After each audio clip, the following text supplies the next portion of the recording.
to get something new on it. I'm bored. I got everything, almost.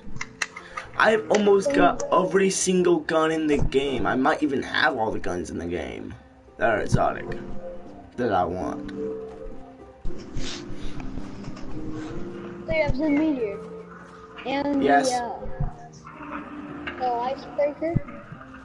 I'm not really going after Icebreaker.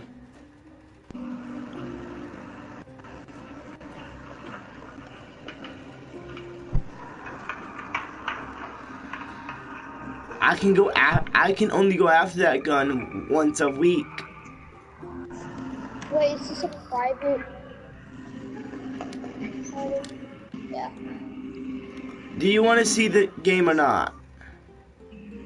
No. Well, then you're missing out. It's fucking fun. More fun than Minecraft. That's fucking for sure. You got more dungeons, more biomes. You can build your house as tall as you want. And there's plots where you can teleport your house. You can make blocks with other blocks. Use, there's like different classes and all that shit.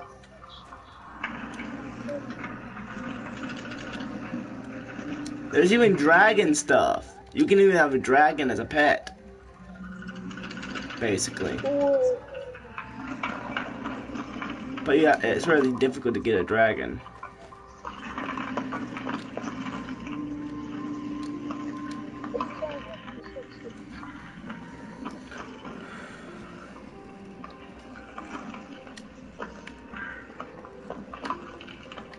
Oh, that's gonna be.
Damn, getting a lot of good shit.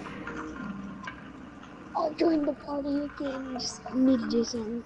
Ah, gotta wait.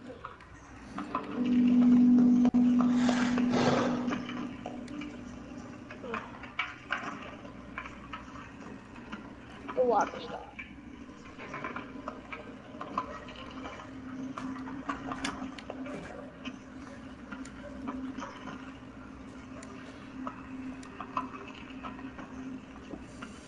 Jay's on. Fuck. What I thought.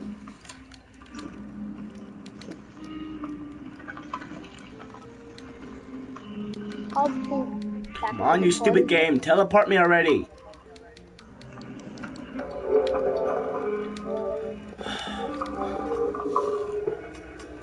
Oh my god, it's already. Oh my god, the Can I day's not almost get over. her party? Shit. He left. Why isn't he open to see other games? That might be fucking cool. It should be opened up to other game, right? Oh, Oh hell. hell. Yeah, more than likely. You know what? I'm betting Jay's trying to find my name, but she can't because she forget that we did a real name request. Me and her.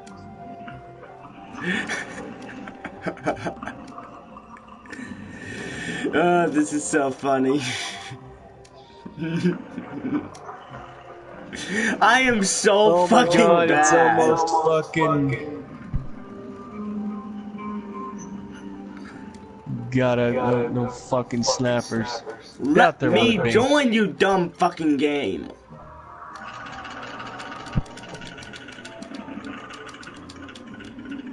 Where the hell is Jay?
Shit!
Did you just leave? No, I'm trying to get Jay in the party. She ain't joining. Is she that confused? Probably. I should probably unfriend her then friend her back so we can easily find each other again because she can't even find me. Which is kind of funny in a way.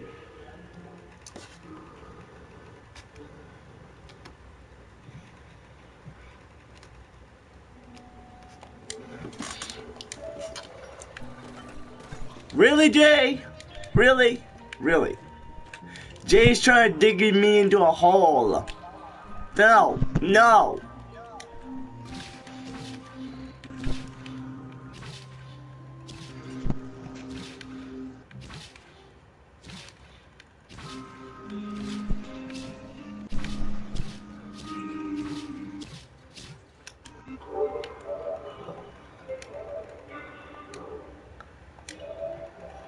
How long did it take you to realize it was me?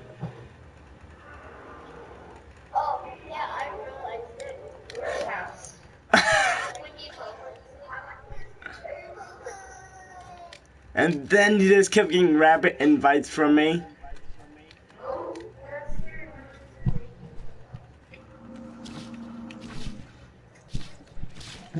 Hey, you wanna go dungeon hunting this time?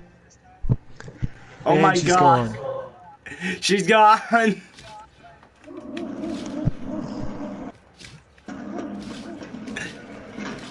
And she's gone.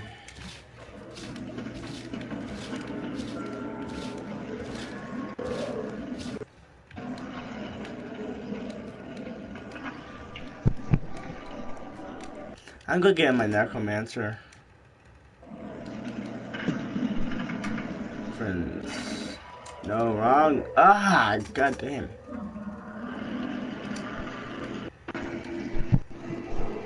This staff looks cool. Actually, I can go change its design.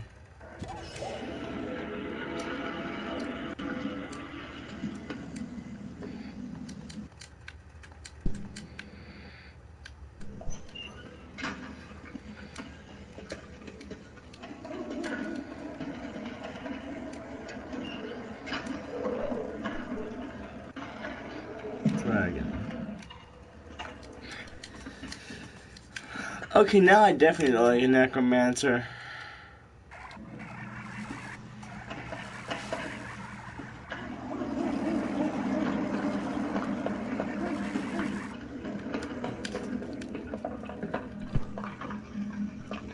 Oh, why the fuck am I here? I'm out of here.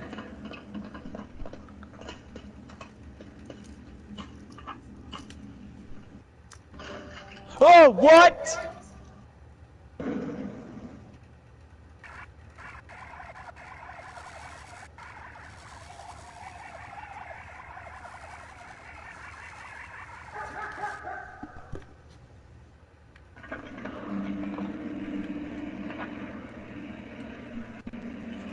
I'm literally not just playing as my necromancer.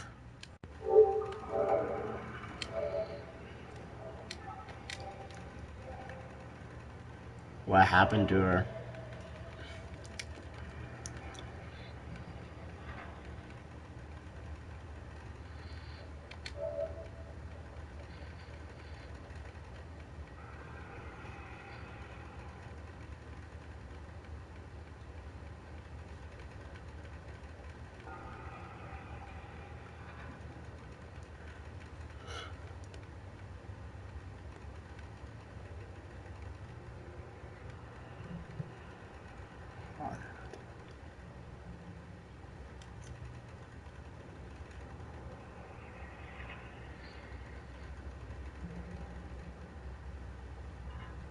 Is she even online right now?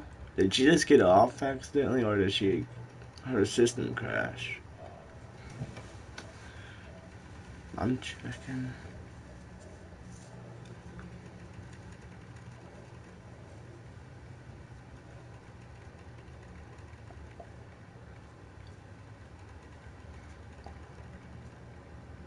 She ain't on.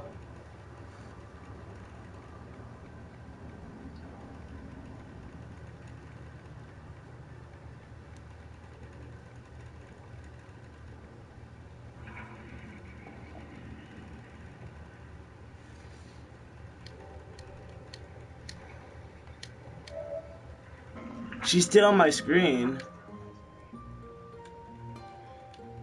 Unless she unfriended me.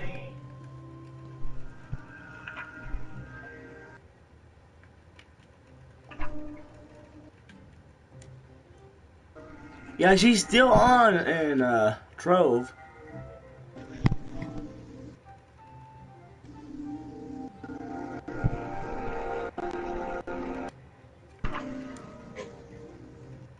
Yeah, she's still here.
Dumb ads. For centuries, hunting each other to the edge of extinction.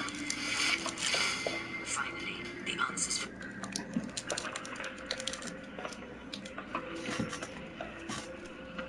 When I was young, I had a dream.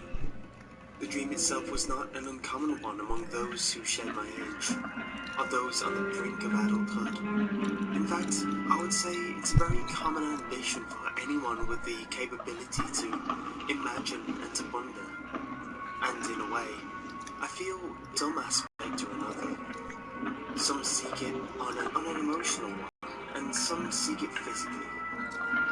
Adventure, discovery, love, power, truth. All these words could be used to accurately describe the dream in which I had, in which we all had. Though I doubt that any one word could completely embody the dream itself, for the dream was more than just an aspiration or a wish.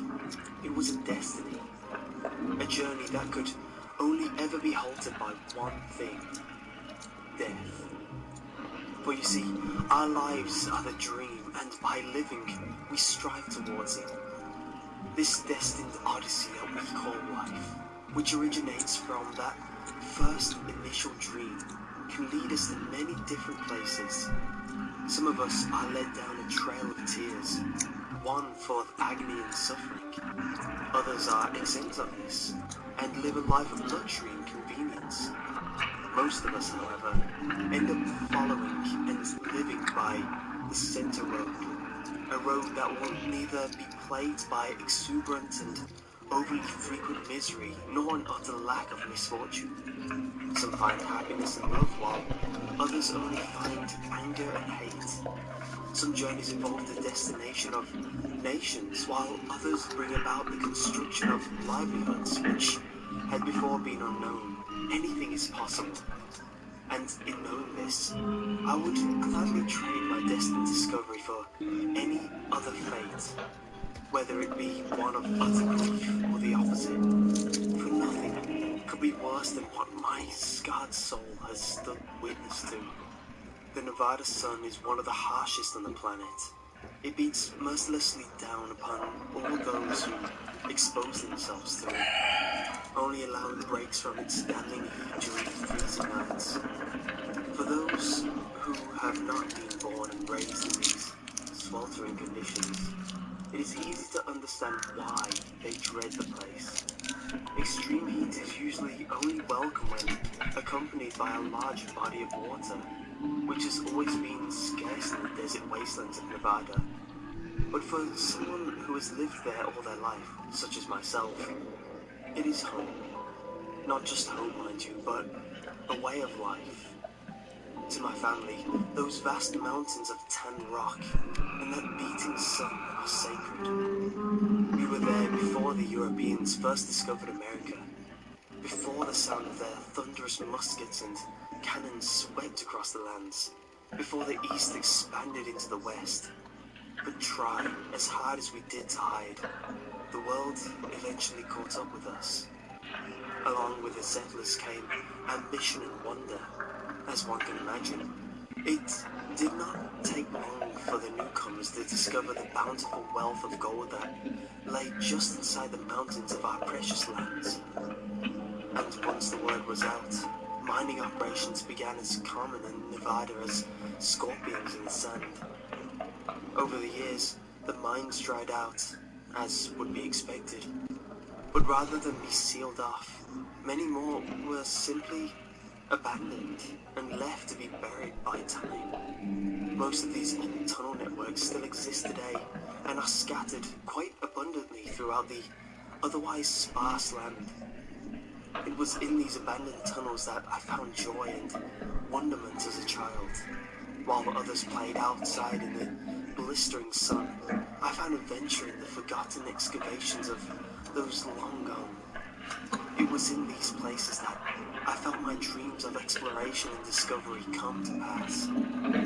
As a young boy, I was limited only to the ones close at home.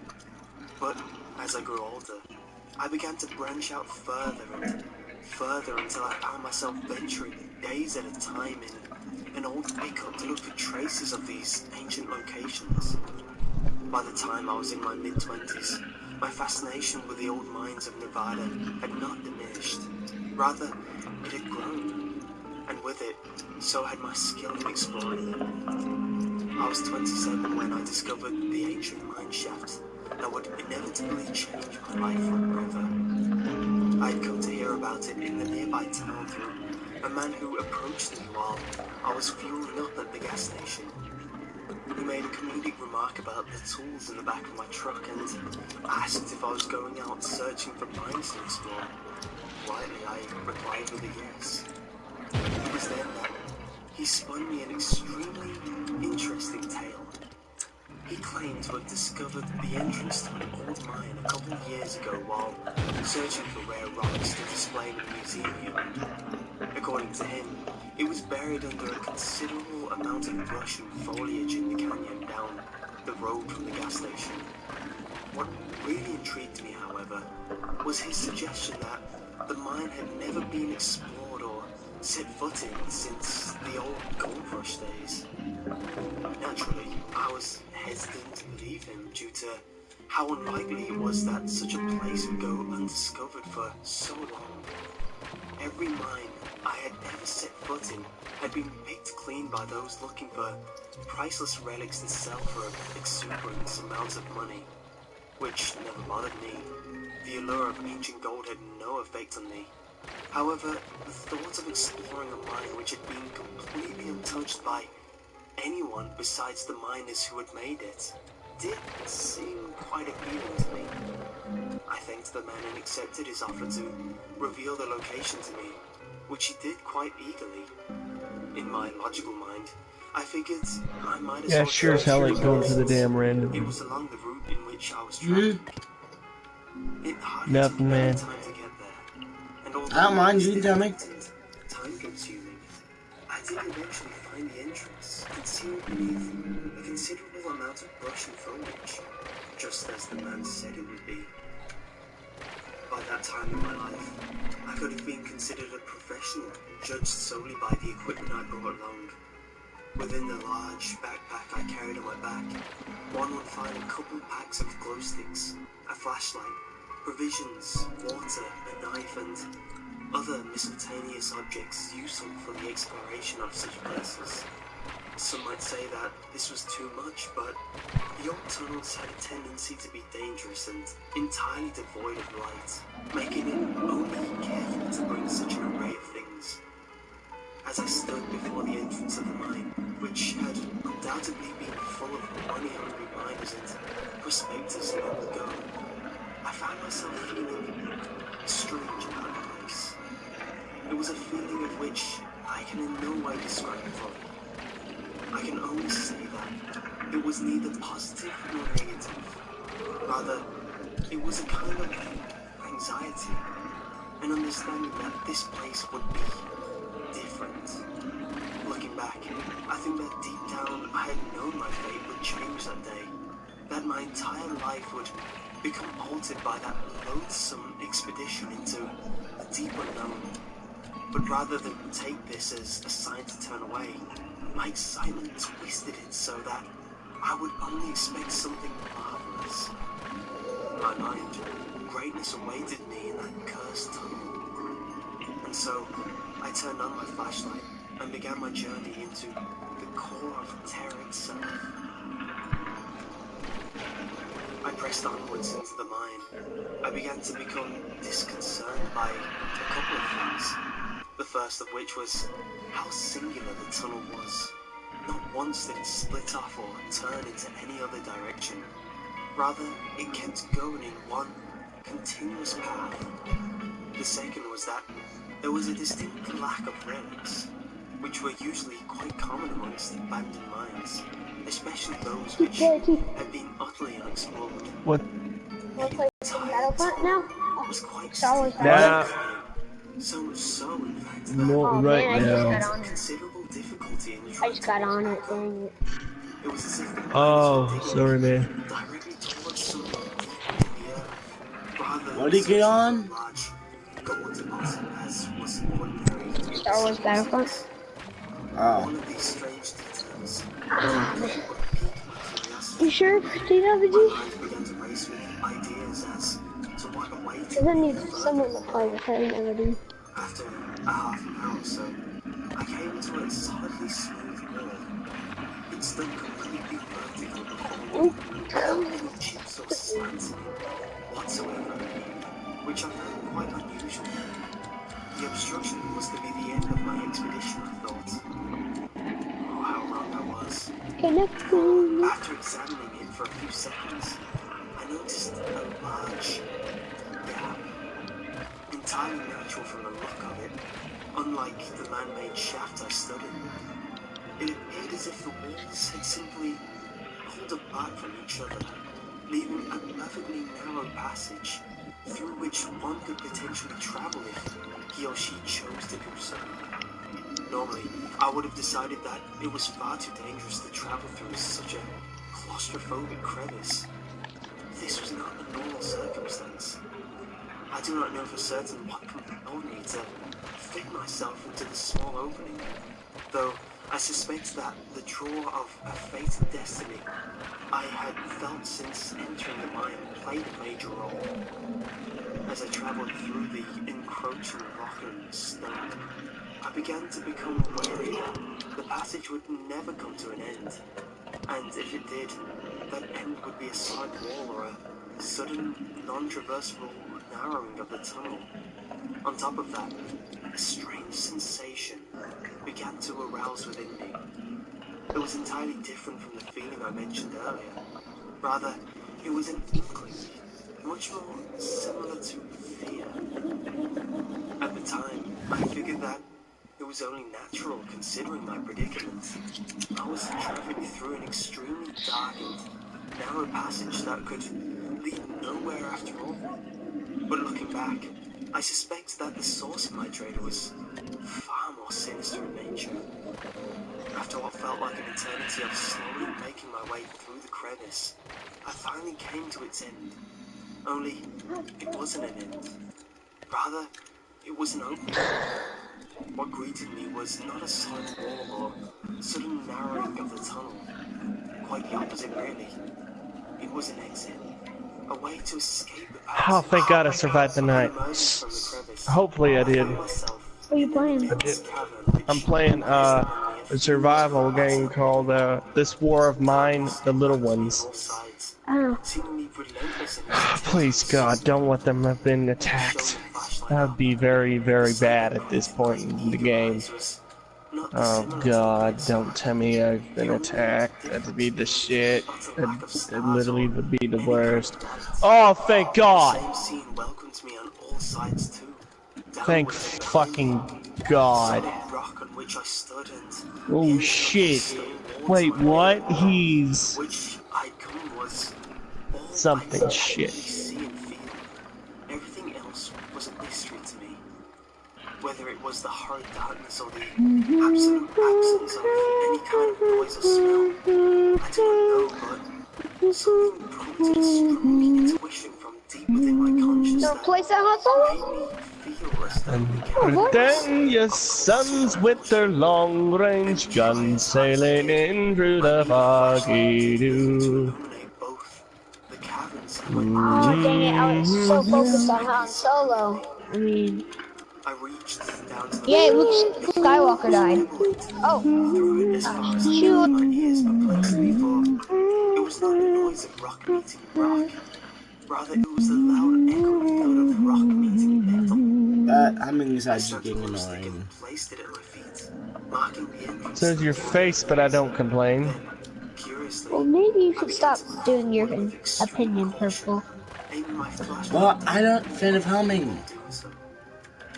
It was only after a couple of minutes of I'm trying to fucking traveling along the concentrate and tunnel, not misplace splitting the something stone I'm beneath not my trying feet changed to a slow to pulse, misplace. the metal thud I heard earlier. Okay, wow. I aimed my flashlight downwards to see better. Damn, dude, what Which the appeared to be fuck? rungs dug into the solid ground of the earth.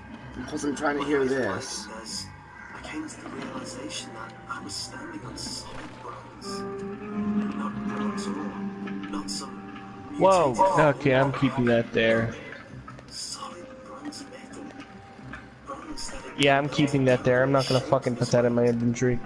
I took to I approaching sure the as hell shape am and not. gave the metal a soft knock with my knuckles, which emitted a loud echo throughout the cavern. Britannia, her sons with their long-range guns The sailing bronze in was not through the hollow, foggy and that dew. it was indeed a thick layer of metal and alloy. Curiosity overwhelmed me. I snapped a glow stick and placed it at my feet, marking the rim of the metal. I began to walk along the Oh, you threshold, gotta which be no longer fucking... resembled a Oh, I stone can make fort, some... but never mixed. And as I did so, I did not encounter a single corner, only a monotonous curve which, after a long while, led me back to the glow stick I had placed earlier. It was then that I understood the outline shape of the alloy.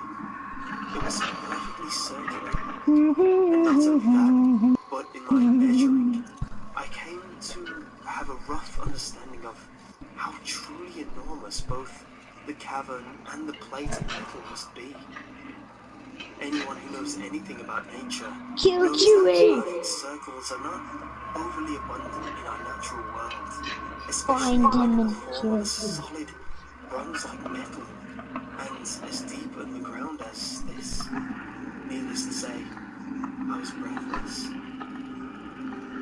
Now that I had traced the shape of the metal, I decided to explore the center of the circle. Die, Chewie! Yet despite my spilling curiosity, I was still cautious, and so my steps towards the core were slow and hesitant. As I moved forward, I shone my flashlight all around the surface on which I stood, and as I did so, I began to notice something unusual. There were lumps protruding from metal, finely chiseled and erected by something other than nature. It was only upon closer inspection that I discovered that they weren't quite lumps. Rather, they were symbols and glyphs, and their positions were not random either. They were arranged like lines of writing, one after the other, in a circular fashion following the disc-like outline of the metal. They appeared to be hieroglyphs or some form of ancient script. Growing up, the exploration of underground mine shafts was not my only interest. I also had an extreme fascination with lost cultures from long ago. The Maya, the Inca, even my own Native American ancestral roots. I had studied many of the ancient dialects of lost civilizations from all over the world, but none of them were anything like the archaic chirography that lay around my feet. In fact, the dialects I had studied seemed to be derivative from the writing before me, for many of their combined letters and alphabets seemed uncannily similar to the glyphs around me. Lost in wonderment at the marvel on which I stood, I Ah, began to understand the impacts this archaic alloy could have on this world. My mind raced at the possibilities as to its origin, yet I could not settle on any one conclusion.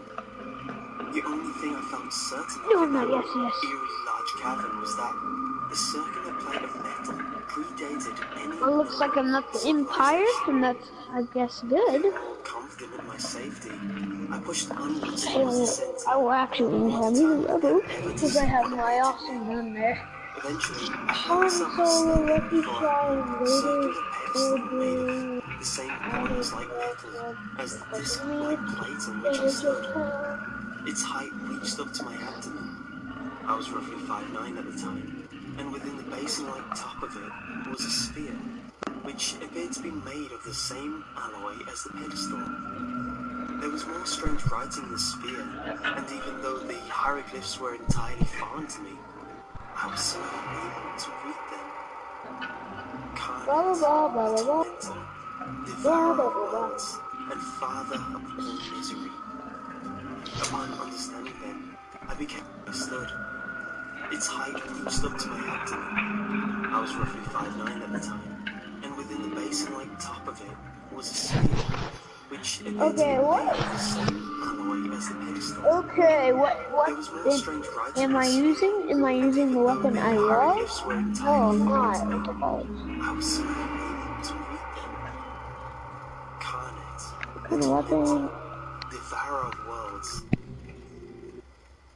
and father of all misery.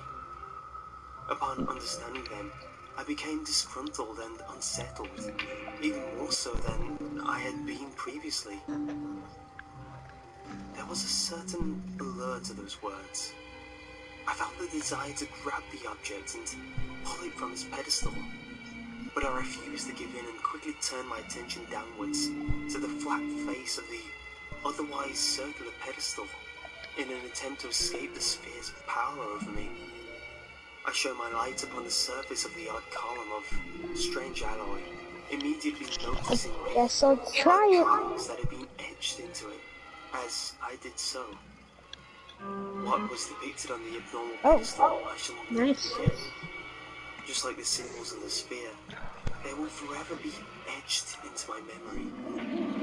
Never before had I seen something so intricate in nature, yet despite its beauty, there was a certain terror to it. They need my Many help. of the figures and shapes were too bizarre for me to understand, but I will do my best to correlate their No, not appearance to really. mine. At the base was a row of Alrighty consistent then. zigzags, which I perceived to be some sort of fire, erecting from the flames were what appeared to be two rectangular pillars, which were covered in the same hieroglyphs as those Jeez. inscribed on the bronze floor.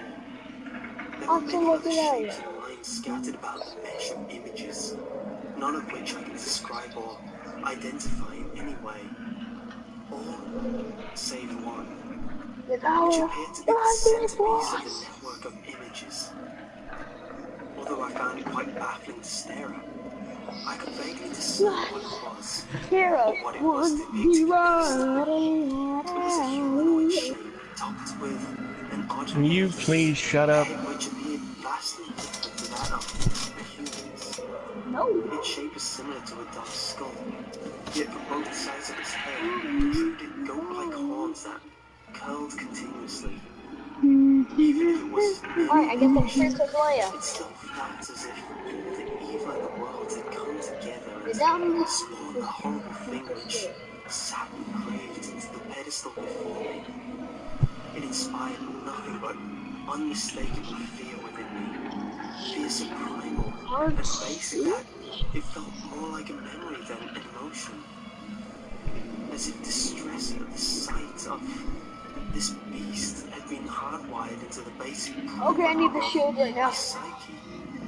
And as I continued to stare at it, I need some backup. Like, no one was helping think me. back to the strange phrase which Dang. had been written Helping into the me sphere back. of the basin. Khan, the tormentor, devourer of worlds and father of all misery. Again and again those Dang, unexplainable how? words Oh my god, this thing game is getting on That my strange nerves. desire returned to me then, forcing me to turn my gaze upwards, towards the I mean, I sphere know at the it's base doing of the damage, pedestal. but Out of an unexplainable impulse, I placed my hand over the object and began to softly caress the odd hieroglyphs which covered the strange sphere. It felt warm, like a backdrop would after being used. Oh, fuck me. An irrepressible God urge damn it, where overwhelmed it's me at. then.